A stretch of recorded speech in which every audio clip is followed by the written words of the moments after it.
बिस्मिल्लाहिर्रहमानिर्रहीम। अस्सलाम वालेकुम। एडमिनिस्ट्रेशन इकोनॉमिक्स फर्स्ट ईयर में हमारे पास चैप्टर 1 है, उसमें कंपैरिजन आता है मार्शल और रॉबिन्स की डेफिनेशन का। तो इसके लिए आंसर है comparison between Marshall and Robbins definition.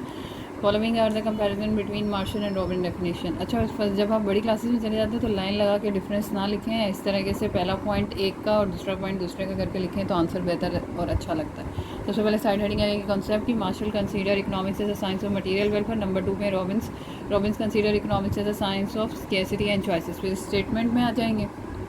According to Alfred Marshall, economics is the study of mankind in the ordinary business of life. It examines that part of an individual and social action which is most closely connected with the attainment and use of material requisites of well-being. तो ये इसकी definition हो गई। फिर हम Robins की definition पे जाएंगे। तो economics is a science which studies human behaviour as a relationship between and scarce means which have alternative uses. फिर इसके scope, Marshall discusses only material aspect of economics which limited the scope.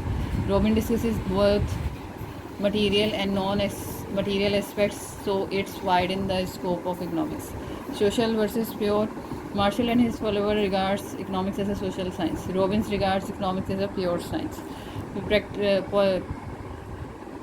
Practical है ये, political नहीं है।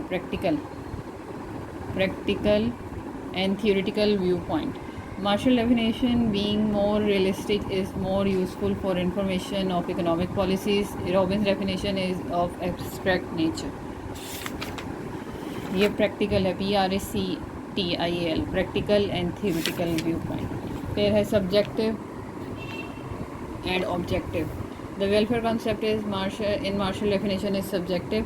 The concept of scarcity in Robin's definition is objective and measurable. Conclusion, it may fairly concluded that the Robin definition is superior to Marshall definition. तो ये मेरे पास ये जो question है इकोनॉमिक्स का, इसके अलावा मैंने मार्शल की डेफिनेशन, रॉबिन्स की डेफिनेशन, इनके क्रिटिसिज्म और करेक्टरिस्टिक्स, ये मेरिट या डीमेरिट्स भी कह सकते हैं, वो भी अपलोड किए हुए हैं। ये आपको मेरी इकोनॉमिक्स की प्लेलिस्ट में मिल जाएंगे। उम्मीद है आपको समझ आएगा। मेरे चैनल को सब्सक्राइब करें, वीडियोस को लाइक करें। अल्लाह आप सबको कामयाब करें। अल्लाह आमीन।